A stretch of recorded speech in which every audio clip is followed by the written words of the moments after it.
अस्सलाम मैम, आवाज नहीं आ रही है आपकी। अच्छा, सॉरी सॉरी सॉरी सॉरी।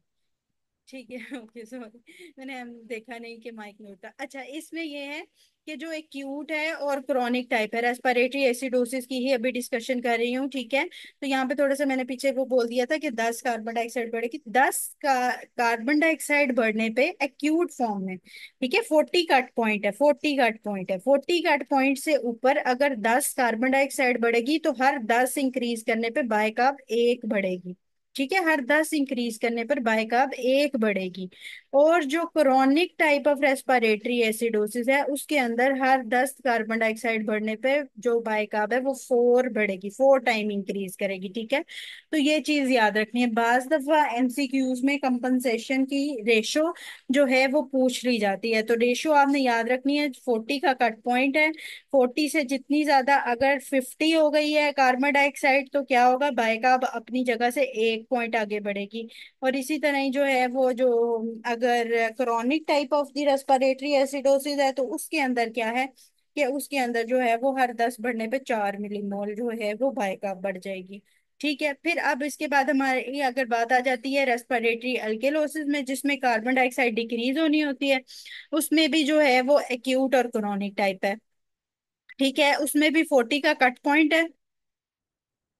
हाँ, मैं एमसीक्यूज बताने लगी हूँ। 40 का कट पॉइंट है इसके अंदर भी। ठीक है, अब इसमें क्या है, रेस्पिरेटरी अल्केलोसिस में अगर एक्यूट टाइप है, अगर ये एक्यूट टाइप होगी तो क्या होगा, हर 10 कार्बन डाइऑक्साइड कम होने पे 40 के ऊपर, 40 अबव 40, हर 10 कार्बन डाइऑक्साइड कम होने पर बाइकार्ब जो है वो कितना कम होगा, 2% कम हो जाएगा। ठीक है, 2 मिलीमोल वो गिर जाएगा। और क्रोनिक के अंदर क्या होता है, हर बाइकार्ब अगर 10 गिरेगा तो जो सॉरी, कार्बन डाइऑक्साइड जब 10 गिरेगा तो बाइकार्ब कितना गिरेगा, 5। ठीक है, ये 2 और 5 की याद रखना है। ठीक है, उसमें 1 और 4 है, इसमें 2 और 5 है। अबाउट 40 की ही दोनों में चीज है। अबाउट 40 mmHg जब कार्बन डाइऑक्साइड 10 जो है वो गिरता है, जैसे 30 हो गया तो जो बाइकार्ब है वो 2 मिलीमोल अपनी पॉइंट से गिरेगा। ठीक है, और इसी तरह ही क्रोनिक फॉर्म में जब कार्बन डाइऑक्साइड 10 गिरेगा तो जो बाइकार्ब है that is the 5 millimole drop होगा। ठीक है, जो 6 मंथ से ज्यादा की सिचुएशन चल रही होगी दैट इज द क्रोनिक और एक्यूट, आपको पता चल जाएगा। ठीक है, अच्छा, जो अब इसमें एमसीक्यू आते हैं, एक तो वो ये हमसे पूछते हैं कि that is what is it is के मेटाबॉलिक एसिडोसिस है, अल्केलोसिस है, रेस्पिरेटरी अल्केलोसिस एसिडोसिस है, ये बताएं। ठीक है, फिर उसके बाद जो है वो हाइपोवेंटिलेशन एंड हाइपरवेंटिलेशन के एमसीक्यूज कुछ आ जाते हैं हमारे पास, जैसे हाई एल्टीट्यूड लिखा हुआ आएगा तो उसके अंदर आपको पता होना चाहिए हाइपरवेंटिलेशन में रेस्पिरेटरी अल्कीलोसिस है, ये इंपॉर्टेंट है। ठीक है, फिर उसके बाद जो है यहाँ पे एयरवे ऑब्स्ट्रक्शन होगी, एक्यूट लंग डिजीजेस के अंदर जितनी भी डिजीजेस हैं उसके अंदर हाइपोवेंटिलेशन हो जाती है। ठीक है, एयरवे अंदर नहीं जा पाती, जिसमें एयरवे ऑब्स्ट्रक्शन होगी तो अंदर हवा नहीं जा पाएगी तो हाइपोवेंटिलेशन होगी, और उसमें रेस्पिरेटरी एसिडोसिस के एमसीक्यूज बाज दफा पीएच के साथ लिखे हुए नहीं आते। ठीक है, तो ये चीजें भी आपको पता होनी चाहिए कि किस सिचुएशन में हाइपर एंड हाइपोवेंटिलेशन हो रही होती है। ठीक है, फिर मेटाबॉलिक एसिडोसिस जो हम निकालते हैं, जिसे हम एनाइन गैप भी कहते हैं, सोडियम में से क्लोराइड और बाइकार्ब को माइनस करके एनाइन गैप हम निकाल रहे होते हैं, जिसके अंदर एनाइन गैप ज्यादा हो रहा है और एनाइन गैप जो है वो नॉर्मल रह रहा है, उसका एमसीक्यूज हमारे पास मल्टीपल टाइम आ जाते हैं। ठीक है, तो नॉर्मल एनाइन गैप होता है 8 to 12 MEQ पर लीटर, एंड जो ज्यादा होता है दैट इज द 12 से ज्यादा हो गया। ठीक है, एनाइन गैप ज्यादा होगा। कुछ होते हैं जो नॉर्मल एनाइन गैप के साथ होते हैं जो कि हार्ड एस का निमोनिक भी होता है। ठीक है, इसके अंदर हाइपर एलिमिनेशन या हाइपर क्लोरीमिया, एडिसन डिजीज होता है, renal tubular acidosis, diarrhoea, acetazolamide, spironolactone, saline influenza. ठीक है, ये आप लोगों को याद करने पड़ेंगे। रफी में भी टेबल है। ठीक है, मैं ये पिक्चर भी शेयर कर दूंगी, तो ये दो चीजें याद करनी पड़ेंगी, जिसमें एनाइन गैप ज्यादा और एनाइन गैप कम के जो है एमसीक्यूज हमारे पास आते हैं। ठीक है, फिर उसके बाद एनाइन गैप जो हमारे पास इंक्रीज हो जाता है उसके अंदर बाज दफा कुछ लोग मड पॉइल्स के हिसाब से भी याद करते हैं। ठीक है, जो इंक्रीज एन आइन गैप है। मड पाइल्स आपने पहले भी बुक में भी पढ़ा होगा, वैसे भी ये मैंने मड पाइल्स यहाँ पे लिखा हुआ है, ठीक है। तो मड पाइल्स जो है वो ज्यादा इजी है टू रिमेम्बर। उसके अंदर जो इंक्रीज एन आइन गैप में क्या क्या आ जाता है, उसमें मेथनॉल आ जाता है, यूरेनिया आ जाता है, डीकेए आ जाता है, ठीक है। ये इंक्रीज एन आइन गैप में आता है। प्रोपाइलीन ग्लाइकोल आ जाता है, ठीक है। आयरन टैबलेट्स आ जाती हैं, या आइसोनाजाइड आ जाता है जो टीबी के अंदर यूज होता है, ठीक है। तो आइसोनाजाइड या आयरन टैबलेट्स हैं, ठीक है। इसके अलावा क्या है, लैक्टिक एसिडोसिस है, इथाइलिन ग्लाइकोल है, और सैलिसाइक्लेट्स हैं, ठीक है। लेट सैलिसाइक्लेट्स मेनली यहाँ पे आते हैं। तो मड पाइल जो है वो इंक्रीज एनाइन गैप का निमोनिक याद कर लें, और नॉर्मल एनाइन गैप में हार्ड एस याद कर लें, ठीक है। Mud piles is very much easy than this gold mark, क्योंकि इसके अंदर जो है वो डिफरेंट डिफरेंट डिफरेंट टर्म लिखे हुए हैं, मुश्किल मुश्किल, तो वो आप लोगों को याद करना थोड़ा मुश्किल हो जाएगा, ठीक है। तो मड पाइल्स के तौर पर याद कर लें, and that is the hard S in the normal anion gap. ये भी एमसीक्यूज आते हैं जिसमें डिफरेंट डिजीजेस बता के जो है वो हमसे ज्यादा और कम एनाइन गैप का पूछा जाएगा। एक्यूट वाला जो है, अगर रेस्पिरेटरी एसिडोसिस में मैं एक्यूट की बात करूं तो 10 बढ़ने पे एक बढ़ेगा, और क्रोनिक की बात करूं तो 10 बढ़ने पे जो है वो 4 बढ़ेंगे, ठीक है। एक्यूट अगर रेस्पिरेटरी एसिडोसिस। अल्कलोसिस की बात करूं तो 10 गिरने पे जो है वो 2 गिरेंगे, और क्रोनिक फॉर्म में 10 गिरने पे 5 गिरेंगे, ठीक है। 5 बाइकार्ब गिरेंगे 10 कार्बन डाइऑक्साइड बढ़ने पे, ठीक है। 40 mmHg का कट पॉइंट है। और मैडम ये कंपलसेटेड अनकंपलसेटेड ये भी जरा बता दें। कंपनसेटेड और अनकंपनसेटेड का मतलब बच्चे यही होगा कि जब आपके पास इस तरह का एमसीक्यूज आएगा जिसके अंदर ये हमारे पास मेटाबॉलिक एंड अल्केलोसिस एसिडोसिस आ रही होगी, तो यू शुड सी कि उसके काउंटर इफेक्ट में, अगर मैं मेटाबॉलिक एसिडोसिस का हूं, तो उसके काउंटर इफेक्ट में कार्बन डाइऑक्साइड बढ़ रही है या नहीं बढ़ रही। एक बात कंपनसेशन में एक चीज ये देखनी है। दूसरा, that carbon dioxide increased to maintain the pH. Main action यही होता है कि कंपनसेशन बॉडी इसीलिए करती है ताकि वो मेंटेन कर सके पीएच को, ठीक है। अगर तो वो कम कार्बन डाइऑक्साइड बढ़ा है लेकिन इतना ज्यादा नहीं बढ़ा to maintain the pH, pH maintain नहीं कर पाया, तो उसमें भी कंपनसेशन नहीं होगी, ठीक है। तो कंपनसेशन के लिए दो पॉइंट्स हमने मेनली देखने हैं, दैट इज व्हाट। एक पॉइंट हमने देखना है कि जो हमारे पास, अगर मैं यहाँ पे मेटाबॉलिक एसिडोसिस की ही आपको बात बताऊं, तो वी शुड सी व्हाट के बाइक आप जो है वो 20 MEQ अगर कम हुआ है तो हमें कार्बन डाइऑक्साइड भी कम होनी चाहिए। लेकिन उसके कम होने पे जो कार्बन डाइऑक्साइड कंपनसेटरी तौर पर कम हो रही है, उससे पीएच मेंटेन हुई है या नहीं। ये भी एक अहम पॉइंट है कंपनसेशन में। जब भी कंपनसेशन कंप्लीट हो जाती है तो पीएच जो है वो मेंटेन हो जाती है। बाज दफा इनकम्प्लीट कंपनसेशन के एमसीक्यूज भी आते हैं, तो उसमें यही होता है कि बेशक कार्बन डाइऑक्साइड बढ़ गिर रहा हो बाइकार्ब के साथ इस सिचुएशन में, लेकिन अगर पीएच मेंटेन नहीं है तो इसका ये मतलब है कि वो अभी कंपनसेशन कंप्लीट नहीं हुई है। When the compensation is completed, तो पीएच जो है वो मेंटेन हो जाती है, ठीक है। मैम अगर पीएच को मेंटेन नहीं करते उसको हम पार्शियली कहें। जी। अगर पीएच को मेंटेन नहीं किया होगा ना, मतलब उतना नहीं बढ़ा होगा कार्बन डाइऑक्साइड कंपनसेशन में, तो फिर पार्शियल कंपनसेशन कहेंगे। हाँ, फिर पार्शियल कंपनसेशन कह सकते हैं उसको। अगर कार्बन डाइऑक्साइड बढ़, वो जैसे मेटाबॉलिक एसिडोसिस में कार्बन डाइऑक्साइड ने कम होना है विद द बाइकार्ब, तो अगर वो कम हो रहा है वहां पे लेकिन पीएच मेंटेन नहीं हो रही है, then this is a partial compensation, वो कंप्लीट कंपनसेशन नहीं होगी। या बाज दफा अनकंपनसेटेड भी लिखा हुआ था, when there is no increase in any other type of the phenomena. जैसे कि मेटाबॉलिक के लिए रेस्पिरेटरी को कंपनसेट करना है, और रेस्पिरेटरी के लिए मेटाबॉलिक को, अगर वो दोनों एक दूसरे को कंपनसेट नहीं कर रहे तो उसके अंदर हम अनकंपनसेटेड टाइप में भी चले जाते हैं, ठीक है। जिसमें वो बिल्कुल भी इंक्रीज या डिक्रीज ना कर रहा हो, जितना एक नॉर्मल वैल्यू में उसको इंक्रीज या डिक्रीज करना है, ठीक है। ओके फाइन, ठीक है। फिर इसके बाद हमारे पास जो इम्पोर्टेंट पॉइंट्स हैं वो क्या है, हमारे पास जो इम्पोर्टेंट एक पॉइंट आ जाता है दैट इज द बफर, ठीक है। बफर के लिए याद रखिएगा।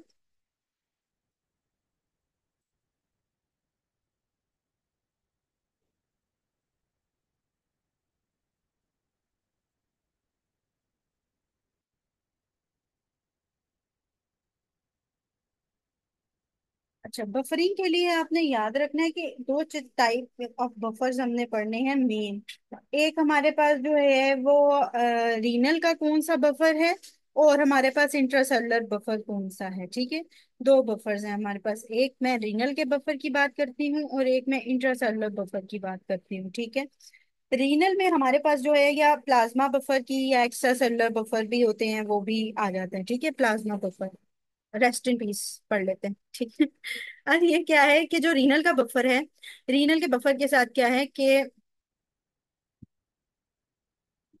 ये कुछ बच्चे ना अपनी ड्राइंग बीच में कर देते हैं, फिर मेरी ड्राइंग जो है वो इफेक्ट हो जाती है, ठीक है। तो पहले ही ड्राइंग पूरी पूरी हो रही होती है। अच्छा ठीक है, जो रीनल का बफर है उसके अंदर क्या है कि जो मेन इंपॉर्टेंट, जो अगर नॉर्मल हम बफर पढ़े जो रीनल का है, दैट इज द फॉस्फेट, ठीक है, RP. Phosphate is the renal buffer. लेकिन अगर एक्सक्लूसिवली रीनल बफर की ऑप्शन है, exclusively that is only the renal buffer, ये वाला बफर जो कहीं और नहीं होगा, that is exclusively renal buffer. या क्वांटिटी के तौर पर मेजर अगर रीनल बफर या एक्सक्लूसिवली बफर की बात करूंगी, दैट इज द अमोनियम, ठीक है, अमोनियम,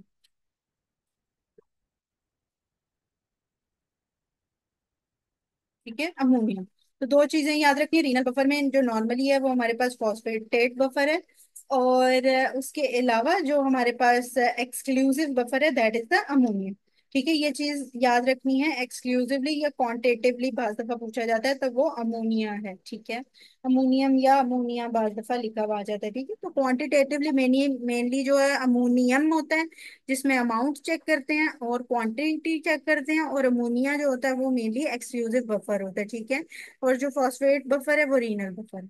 अब जो हमारे पास इंटरस्टिशियल बफर है, वो क्या है, इंटरस्टिशियल बफर में अगर मैं बात करूं, इंट्रासेलुलर बफर में, इंट्रासेलुलर बफर में अगर मैं बात करूं तो उसके अंदर हमारे पास आ जाता है प्रोटीन। इंट्रासेलुलरली जो है वो प्रोटीन्स एक बफर का कॉज क्रिएट करती है, ठीक है। इंट्रासेलुलरली होती है प्रोटीन्स बफर में।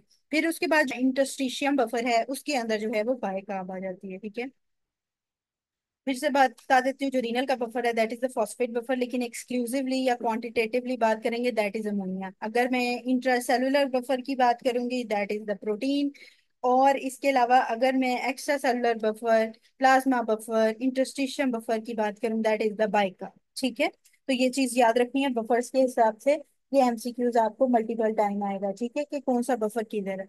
फिर उसके बाद जो है वो जहाँ पे मैंने आपको जीएफआर पढ़ाया, जीएफआर के अंदर जो है वो दो चार एमसीक्यूज इंपॉर्टेंट आ जाते हैं। जैसे कि जीएफआर अगर मैयरिंग करनी है आपने, ठीक है, अगर जीएफआर है उसको सिर्फ आपने मैयर करना है कि किस तरह मैयर होता है, तो वो आपने इनोलिन से करना है, इनोलिन, ठीक है, इनोलिन। अगर सिर्फ मैयर करना है जीएफआर को, दैट इज थ्रू इनोलिन, ठीक है। इनोलिन फिल्टर भी हो जाता है, सिक्रीट भी हो जाता है, इसलिए जीएफआर को मेनली हम इनोलिन से मैयर करते हैं। लेकिन जो अगर एमसीक्यूज आए कि जीएफआर इज एस्टिमेटेड या क्लिनिकली चेक, एस्टिमेटेड या क्लिनिकली चेक, तो उसके अंदर क्रेटेनिन आएगा, क्रेटेनिन आएगा, ठीक है। क्लिनिकली हम एनोलिन का टेस्ट नहीं कराते हैं, आप लोगों को पता है। हम क्या कराते हैं, क्रेटिनिन एंड यूरिया कराते हैं, राइट। तो जब एस्टिमेटेड या क्लिनिकली चेक्ड की बात आएगी तो क्रेटिनिन आएगा। जब सिर्फ मैयर की बात आएगी तो उसके अंदर जीएफआर में इनोलिन आएगा, ठीक है। M5 measure through the inulin, measuring के लिए सिर्फ इनोलिन होता है, लेकिन अगर मैं एस्टिमेशन या क्लिनिकल चेकिंग की बात करूं तो दैट इज द क्रेटिनिन, ठीक है। तो ये दो इंपॉर्टेंट एमसीक्यूज याद रखने हैं जो जीएफआर के हिसाब से आते हैं। और रीनल फेलियर का बेस्ट टेस्ट भी क्रेटिनिन क्लियरेंस ही होता है। और अगर वो ये भी बात करें कि हमने एंडोजेनस सब्सटेंस देना है जीएफआर की चेकिंग के लिए, तब भी हम क्रेटिनिन ही देते हैं, ठीक है, क्योंकि क्लिनिकली क्रेटिनिन से चेक होता है, ठीक है। तो एंडोजेनस सब्सटेंस या एस्टिमेटेड विद क्रेटिनिन, ठीक है, रीनल क्लियरेंस क्रेटिनिन, ठीक है, क्लिनिकली चेक्ड क्रेटिनिन। सिर्फ मेजरमेंट में इनोलिन यूज होता है, सिर्फ मेजरमेंट में, ठीक है। तो ये दो चार जो पॉइंट हैं वो जीएफआर के साथ हमारे आते हैं, ठीक है,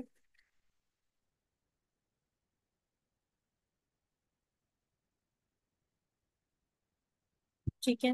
चलो अब हम जो है वो थोड़ा बहुत जो मैंने आप लोगों से डिस्कस करना था वो किया है। अब मैं आप लोगों के साथ एमसीक्यू स्टार्ट करते हैं, ठीक है, ताकि हम ऑलमोस्ट जो है वो कुछ एमसीक्यू घंटे एक में कवर कर लें और रीनल आपकी थोड़ी बहुत जो है वो आज कंप्लीट हो जाए।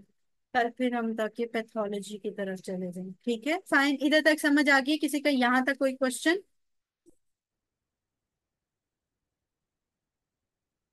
नो। ओके फाइन, ठीक है।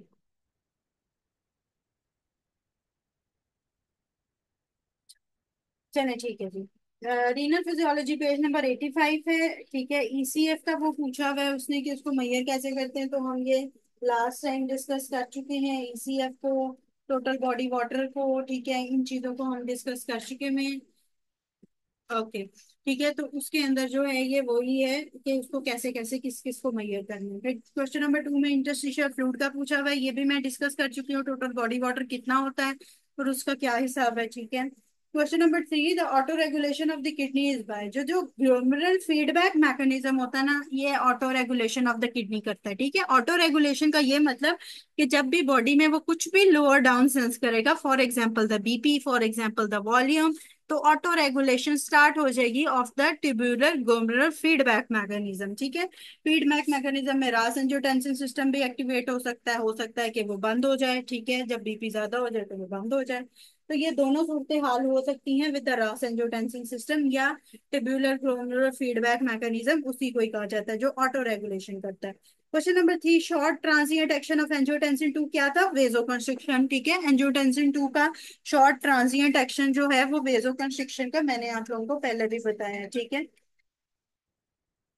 Question number 4, which hormone maintains the water and electrolyte balance, तो इलेक्ट्रोलाइट्स के साथ जब वाटर की बात करेगा तो हमें पता है कि एल्डोस्टेरॉन व्हाट क्या क्या मेंटेन करता है, किसको एक्सक्रीट करता है और किसको एब्जॉर्ब करता है? सोडियम रीएब्सॉर्ब, पोटेशियम सिक्रीशन और हाइड्रोजन हाँ, आयन ठीक सिक्रीशन। है, और हाइड्रोजन की भी सिक्रीशन कर देता है बाज दफा, तो that is associated with the water absorption and reabsorption. तो वाटर और इलेक्ट्रोलाइट के हिसाब से अगर वो पूछेगा तो इलेक्ट्रोलाइट्स या सोडियम पोटेशियम का जब भी पूछेगा तो रिमेंबर के एल्डोस्टेरॉन ये एक्शन रोल प्ले करता है। ठीक है, और जो सिर्फ वाटर एब्जॉर्प्शन या प्लाज्मा ऑस्मोलैरिटी की मेंटेनेंस की बात करेगा, ठीक है, उसके अंदर क्या होगा, उसके अंदर सिर्फ, एडीएच। हाँ, एडीए चेक करेगा, vasopressin. Very good. Question number 5, erythropoietin is secreted from what, तो पेरिट्यूबुलर कैपिलरी सेल्स होते हैं जो एरिथ्रोपोइटिन रिलीज करते हैं। ठीक है, और जो जक्शा ग्लोमेरुलर सेल्स होते हैं वो रेनिन रिलीज करते हैं। Six, the substance having more protein than ino properties than inulin is thought to have what, तो उसकी फिल्ट्रेशन भी रेट बढ़ना चाहिए और सिक्रीशन भी उतनी ही होनी चाहिए। ठीक है, अगर इनोलिन से ज्यादा अच्छा हमने कोई सब्सटेंस लेके आना तो उसके अंदर ये दोनों प्रॉपर्टीज होनी चाहिए। Renal physiology page number 85। ठीक है, फिर उसके बाद है question number 8, which of the following causes increase in renal level, तो रेनल लेवल कब इंक्रीज होता है? जब stretch on the cardiac receptor decrease हो जाता है। Stretch on the cardiac receptor decrease होने से मुराद ये कि जब ब्लड वॉल्यूम कम हो जाता है और कार्डियक के जो आर्टीरियल रिसेप्टर्स हैं वो उनका स्ट्रेच जब कम हो जाता है तो रीनल एंजियोटेंसिन सिस्टम एक्टिवेट हो जाता है to increase the blood volume. ठीक है, और इसी तरह ही अगर इस पे स्ट्रेच ज्यादा हो जाएगा तो क्या होगा? अगर स्ट्रेच ज्यादा हो जाएगा तो क्या होगा, क्या एक्टिवेट होगा आर्टीरियल सिस्टम पे स्ट्रेच ज्यादा होने पे? ANP. A N P, very good, A N P increase कर जाएगा। ए एन पी जो है वो ब्लड वॉल्यूम को वो लोअर डाउन करेगा और रास सिस्टम को बंद कर देगा। ठीक है, question number 9, renin is present persistently increase, renin जो है वो मलिग्नेंट फेज ऑफ एसेंशियल जो हाइपरटेंशन होती है उसमें बढ़ता ही जाता है। ठीक है, उसमें कम नहीं होता। सेकेंडरी एसेंशियल हाइपरटेंशन हो या मलिग्नेंट एसेंशियल हाइपरटेंशन हो, उसमें जो है वो रेनन जो है वो इंक्रीज होता जाता है। ठीक है, 10, in summer fasting man having concentrated urine, कब कंसंट्रेटेड यूरिन होता है? ठीक है, जब एडीएच जो है वो बड़ा होता है। एडीएच क्या करता है? पानी सारा अंदर खींच लेता है। ठीक है, प्लाज्मा की ऑस्मोलैरिटी को कम कर देता है, उसकी कंसंट्रेशन को कम कर देता है, और यूरिन यूरिन मजीद कंसंट्रेटेड निकालने लग जाता है और यूरिन में पानी को कम कर देता है। ठीक है, तो समर में फास्टिंग मैन में क्या होता है कि एडीएच रिलीज होता है। एडीएच अंदर जो है वो बॉडी के वॉल्यूम को मेंटेन करके रखता है और बाहर जो है वो यूरिन कंसंट्रेटेड फॉर्म में रिलीज हो रहा होता है। ठीक है, question number 11, an 88-year-old patient present to the clinic with a periorbital edema. His lab shows the protein greater than 3.5. What is the probable cause? तो इसमें जो है वो नेफ्रोटिक सिंड्रोम के साथ बात कर रहे हैं जिसमें प्रोटीन 3.5 से ज्यादा पेरिऑर्बिटल एडिमा हो जाता है। ठीक है, और उसके अंदर एल्ब्यूमिन यूरिया होता है। ठीक है, एल्ब्यूमिन यूरिया होता है और सोडियम रिटेंशन आ रही होती है, ठीक है। नेफ्रोटिक सिंड्रोम के ये इंपॉर्टेंट फीचर्स हैं जो कि हम रीनल पैथोलॉजी में भी कर लेंगे स्पेसिफिकली। तो ये बस इतना अभी याद रखने के उसमें जो है वो प्रोटीन यूरिया होता है, जिसमें एल्ब्यूमिन यूरिया जिसे हम कहते हैं प्रोटीन ग्रेटर देन 3.5 हो रही होती है, और इसके अलावा जो है वो सोडियम रिटेंशन भी आ रही होती है, ठीक है। Question number 12, after sweating which of the following electrolyte maintain homeostasis. तो सोडियम, सोडियम हमेशा जो है वो स्वेटिंग के बाद जो है वो हेमोस्टेसिस को मेंटेन करता है। सोडियम पोटाशियम की भी एक्सीशन होती है, हाइड्रोजन सिक्रीशन एक्सीशन हो रही होती है, वाटर ने मेंटेन करना होता है। तो आपको ये भी पता है कि जब सोडियम क्लोराइड या सोडियम एक जगह पे जा रहा होता है तो वाटर भी उसके साथ साथ आ रहा होता है। तो इस सेंस में भी हेमोस्टेसिस को मेंटेन करने के लिए स्वेटिंग के बाद सोडियम अपना रोल करता है, प्ले प्ले को रोल करता है, ठीक है। अच्छा, 14, after RTA due to the haemorrhage a person with the 2 litre blood loss the blood volume is restored back by the. जो डिस्टल कॉन्वोलेटेड ट्यूब्यूल्स होते हैं ये ब्लड वॉल्यूम को रिस्टोर बैक करते हैं, ठीक है, डिस्टल कॉन्वोलेटेड ट्यूब्यूल। लेकिन जो प्रॉक्सिमल कॉन्वोलेटेड ट्यूब्यूल है, अगर ब्लड लॉस हो हेमरेज की फॉर्म में तो मोस्टली जो है वो प्रॉक्सिमल कॉन्वोलेटेड ट्यूब्यूल अफेक्ट हो जाती है, ठीक है।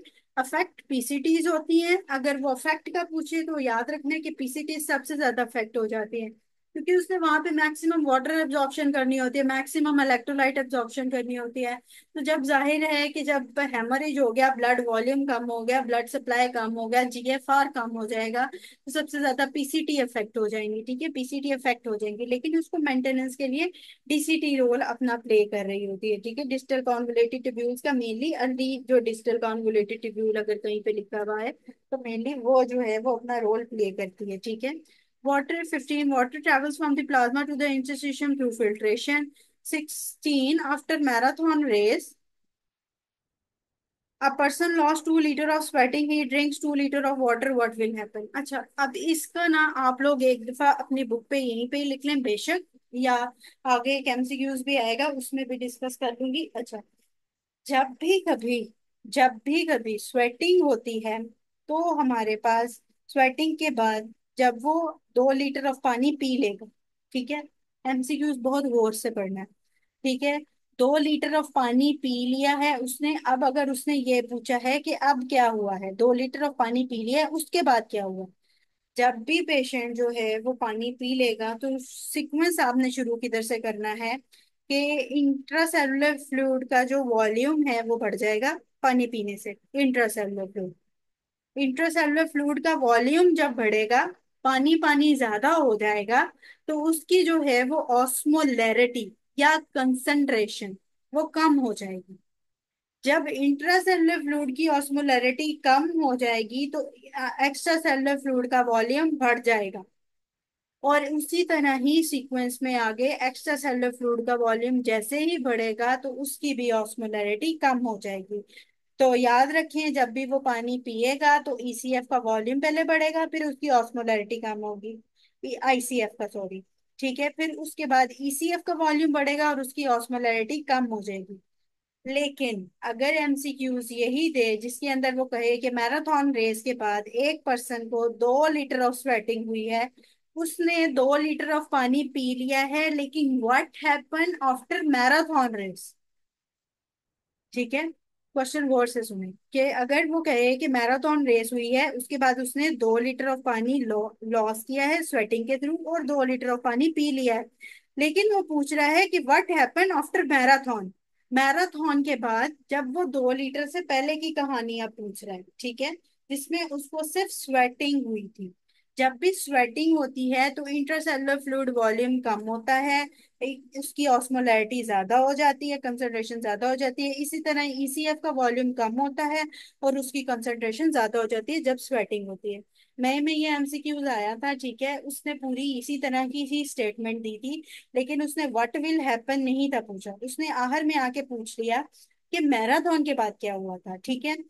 पहले तो उसने सारी कहानी सुना दी कि उसको 2 litre of blood water loss हुआ स्वेटिंग के थ्रू, फिर 2 लीटर उसने पी लिया, लेकिन आखिर में पूछने लगा कि मैराथन के बाद क्या हुआ था। तो मैराथन के बाद तो उसको स्वेटिंग हुई थी पानी पीने से पहले, ठीक है, तो मैराथन के बाद उसको स्वेटिंग हुई थी, तो स्वेटिंग के अंदर क्या होगा कि जब भी स्वेटिंग होगी तो उसके अंदर आईसीएफ का वॉल्यूम कम होगा, उसकी ऑस्मोलैरिटी कंसेंट्रेशन ज्यादा होगी, फिर इसी तरह ईसीएफ का वॉल्यूम कम होगा और उसकी कंसंट्रेशन ज्यादा होगी। जब पानी पी लेगा तो आईसीएफ का वॉल्यूम जो है वो बढ़ जाएगा, ऑस्मोलैरिटी कम हो जाएगी, और ईसीएफ का वॉल्यूम बढ़ जाएगा और ऑस्मोलैरिटी कम हो जाएगी। ये सीक्वेंस याद करना है, स्वेटिंग हो या ड्रिंकिंग ऑफ वाटर हो, ठीक है। तो दोनों, नहीं सीक्वेंस सेम तो नहीं है ना, क्या बताया मैंने।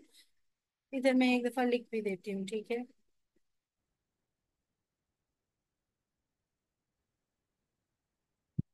हाँ मैं लिख के बता देती हूँ, एक मिनट, ठीक है। जब स्वेटिंग होगी, अगर मैं स्वेटिंग की बात करूंगी, स्वेटिंग की बात करूंगी तो आईसीएफ का जो वॉल्यूम है, ठीक है, आईसीएफ का वॉल्यूम स्वेटिंग में कम हो जाएगा, और उसकी जो ऑस्मोलैरिटी है, आईसीएफ की ऑस्मोलैरिटी कंसंट्रेशन, वो इंक्रीज कर जाएगी इन द स्वेटिंग, ठीक है। इसी तरह ईसीएफ का जो ऑस्मोलैरिटी है, ओ एस सॉरी, ठीक है, कंसंट्रेशन है, ये osmolarity, what do you want to remember, ठीक है। इसी तरह ईसीएफ का जो वॉल्यूम है वो कम हो जाएगा स्वेटिंग के दौरान, ठीक है, और उसकी जो है वो कंसंट्रेशन वो इंक्रीज कर जाएगी, या ऑस्मोलैरिटी इंक्रीज कर जाएगी, ठीक है। ये स्वेटिंग की कहानी है। और जब डी वाटर पी लिया, ड्रिंक कर लिया 2 लीटर, तो उसमें क्या होगा, आईसीएफ का वॉल्यूम बढ़ेगा पहले, ठीक है, आईसीएफ का वॉल्यूम बढ़ेगा, फिर उसकी ऑस्मोलैरिटी कंसंट्रेशन कम हो जाएगी, ठीक है, सॉल्यूट्स कम हो जाएंगे ना, पानी ज्यादा हो जाएगा। फिर उसके बाद क्या होगा, ईसीएफ का वॉल्यूम बढ़ेगा,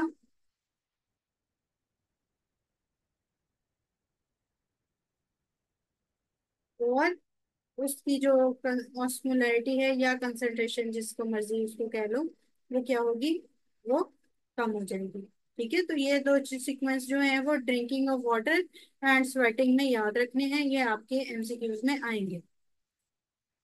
question number 17, in dialysis patient accurate clinical way of monitoring GFR. तो क्लिनिकल वे ऑफ मॉनिटरिंग क्या है, क्रेटिनिन क्लियरेंस, और डायलिसिस में भी क्रेटिनिन क्लियरेंस ही हम करते हैं, ठीक है। हाँ, अगर वो सिर्फ आफ्टर, सारी कहानी सुनाने के बाद बोले आफ्टर मैराथन, तो आफ्टर मैराथन क्या हुआ था, पहले तो उसको स्वेटिंग हुई थी ना, फिर उसने पानी पिया था। लेकिन अगर सारी कहानी की बात बोले कि व्हाट विल हैपन, तो फिर उसमें मतलब कि ये है कि वो ड्रिंकिंग ऑफ वाटर के बाद की कहानी पूछ रहा है, ठीक है। तो ये दो याद रखनी है कहानी, फिर वो पूछ क्या रहा है। अच्छा, फिर उसके बाद है question number 18, RBC is kept in hypertonic solution containing urea, what will be the result. तो क्या होगा, पहले श्रिंक हो जाएगा, फिर स्वेल करेगा और फिर लाइस करेगा। अच्छा, अब ये जो हाइपरटोनिक एंड हाइपोटोनिक सोल्यूशन है, इसकी बात समझ लें। मैंने आप लोगों को उस दिन बताया था कि हाइपरटोनिक सोल्यूशन जो होता है उसके अंदर सोल्यूट ज्यादा होता है, जिसमें हमने कौन सा नॉर्मल से लाइन पढ़ा था हाइपरटोनिक में, जी हाइपोटोनिक में कौन सा नॉर्मल सुनाई, 3%, ही किसने टाइप की है ठीक है, ओके फाइन। तो 3% जो है वो नॉर्मल सोडियम क्लोराइड जो हमने पढ़ा था, that is the hypotonic solution, ठीक है। अच्छा, अब ये हाइपोटोनिक सोल्यूशन होता है जिसमें सोल्यूट्स ज्यादा होते हैं। अब जब आरबीसी इसके अंदर जाएगा, ठीक है, यूरिया के अंदर या जिसके अंदर भी, ठीक है, आरबीसी जाएगा, तो ये सारे जितने भी सोल्यूट्स हैं, ये क्या करेंगे, उस पर प्रेशर लगाएंगे अपना, ठीक है, जोर लगाएंगे, जिसकी वजह से आरबीसी पहले जो है वो छोटा हो जाएगा, जोर लगाने पे श्रिंक हो जाएगा, ठीक है। आरबीसी जो है वो, जी कोई क्वेश्चन है।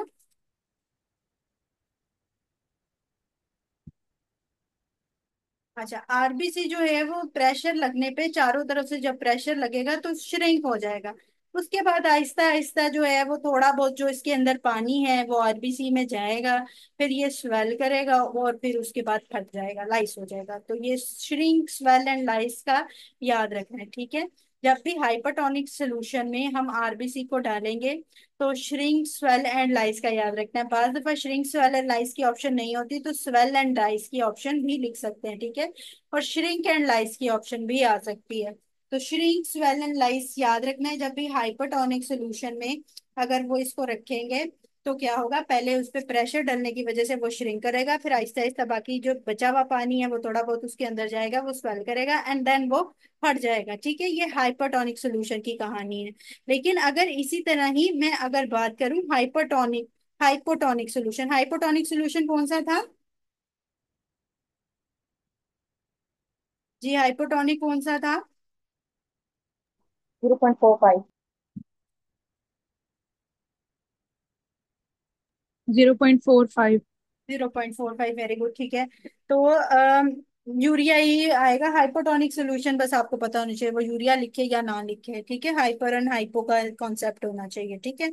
जो हाइपोटोनिक सोल्यूशन होगा उसके अंदर पानी ज्यादा होगा। जब भी आरबीसी हाइपोटोनिक सोल्यूशन में डालना है तो पानी आरबीसी में चला जाएगा और वो स्वेल कर जाएगा। इसके अंदर क्या आएगा, आरबीसी स्वेल कर जाएगा, सारा पानी आरबीसी के अंदर चला जाएगा। तो इसमें ये सिर्फ स्वेल करेगा, उसमें क्या करेगा, श्रिंक स्वेल एंड लाइस, ठीक है। तो इसमें क्या करेगा, स्वेल कर जाएगा, ठीक है। स्वेल एंड लाइस की ऑप्शन आ सकती है, लेकिन जो पानी है हाइपोटोनिक सोल्यूशन के अंदर वो सारा जो है वो आरबीसी में जाने पे वो स्वेल कर जाएगा, ठीक है। तो उसके अंदर पानी भर जाएगा और इतना प्रेशर भी नहीं पड़ेगा जिसकी वजह से उसको लाइस भी करना पड़े या श्रिंक भी करना पड़े, ठीक है। तो स्वेलिंग जो होती है आरबीसी की वो हाइपोटोनिक सोल्यूशन में होती है जिसमें पानी ज्यादा पी लेगा, ठीक है। और जो हाइपरटोनिक सोल्यूशन है उसमें श्रिंक स्वेल एंड लाइस की ऑप्शन आएगी, ठीक है। Question number 19. Patient presented with a decreased BP. Which of the following will secrete enzyme to normalize the BP of patient? तो जक्शा ग्लोमेरुलर सेल्स हैं वो जो हैं वो निकलेंगे फ्रॉम द बॉडी, ठीक है। जक्शा ग्लोमेरुलर सेल्स निकलेंगे, वो सिक्रीट क्या करेंगे, रेनिन को सिक्रीट करेंगे जब भी बीपी कम होगा, ठीक है। Question number 20। ECF is different from ICF क्योंकि इसके अंदर इनऑर्गेनिक आइंस होते हैं, और आईसीएफ में क्या ज्यादा होता है, पोटेशियम। पोटाशियम, हाइकिंग, ठीक है। Question number 21। आफ्टर आरटी या GFR decreasing patient came with excessive bleeding, cause of decrease GFR क्या होगा, ब्लड फ्लो कम हो जाएगा। तो जीएफआर जो है वो कम हो जाएगा, ठीक है। ब्लड फ्लो कम होने की वजह से जीएफआर जो है वो कम हो जाएगा, ठीक है। फाइन। क्वेश्चन नंबर 22, ये बफर का ही पूछा हुआ है, ठीक है। Question number 23। Maximum absorption of glucose किधर होगी, तो मैक्सिमली एब्जॉर्प्शन वाटर की, ग्लूकोज की, बायकार्ब की, सारी जो है वो कहाँ होगी, पीसीटी में, सोडियम की पीसीटी में, ठीक है। Question number 24 repeated, 25 repeated, 26। GFR increase by which of the following, तो जब भी कोलाइड ऑस्मोटिक प्रेशर जो है वो कम हो जाएगा, ठीक है। ऑस्मोटिक प्रेशर का क्या मतलब कि pressure of the proteins, proteins का प्रेशर कम होगा तो क्या होगा, जीएफआर ज्यादा होगा, फिल्ट्रेशन रेट बढ़ जाएगा, ठीक है। ये हम डिस्कस कर चुके हैं। 27। The blood flow of renal system is regulated by tubuloglomerular feedback mechanism से ब्लड फ्लो रेगुलेट होता है। 28। Renal plasma flow is decrease by what, तो जब रीनल आर्टरी कंस्ट्रिक्शन हो जाएगी तो रीनल प्लाज्मा फ्लो भी कम हो जाएगा और जीएफआर भी कम हो जाएगा, लेकिन different depend on the constriction, ठीक है। तो कंस्ट्रिक्शन कौन सी होगी जीएफआर के लिए, अगर एफरेंट कंस्ट्रिक्शन हो रही है तो जीएफआर कम होगा, लेकिन ईफरेंट कंस्ट्रिक्शन में जीएफआर बढ़ जाएगा, ठीक है। लेकिन रीनल प्लाज्मा फ्लो दोनों सूरतों में कम होगा, ठीक है। फ्लो तो कम हो जाएगा जब उसके अंदर आर्टरी कंस्ट्रिक्शन आ जाएगी तो, ठीक है। तो प्लाज्मा फ्लो तो दोनों सूरतों में कम होगा, लेकिन जीएफआर डिपेंड्स ऑन के एफरेंट कंस्ट्रिक्शन है या इफरेंट कंस्ट्रिक्शन है, ठीक है। तो ये दोनों चीजें आप लोगों को पता होनी चाहिए। तो किस में जीएफआर बढ़ेगा, एफरेंट में या इफरेंट कंस्ट्रिक्शन में? Efferent construction increase different GFR. में। डिफरेंट। ठीक है, very good. 29। Which hormone works on the kidney, तो अल्डोस्टेरॉन वर्क करता है इसमें से किडनी पे, वेरी गुड, ठीक है। 30। एनाइन गैप निकालने का फॉर्मूला आपको पता है, सोडियम में से क्लोराइड बाय का आपको माइनस करना है तो एनाइन गैप आ जाएगा। तो ये anion gap high anion gap है या नॉर्मल है, हाई है। हाई है, वेरी गुड, ठीक है। Question number, hi. The kidney activates which of the following, तो कोलीकैल्सिफेरॉल होता है, ठीक है। लीवर में कौन सा कैल्सिफेरॉल होता है और किडनी में कौन सा होता है, ये मैं एक पीछे लेक्चर में डिस्कस कर चुकी हूँ, किसी को पता है?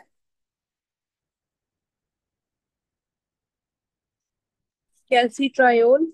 लीवर में मैम, लिवर के अंदर 25 हाइड्रोक्सीकोल कैल्सिकोल होता है और किडनी के अंदर 125 वेरी गुड। डाइहाइड्रोक्सी। किडनी में 1 to 5 होता है, लीवर में 25 होता है, ठीक है। लीवर एक बड़ा है चीज है तो उसके अंदर 25 याद कर लो, 25 that is the liver in 25 hydroxy liver में होता है और किडनी में 1 to 5 होता है, ठीक है।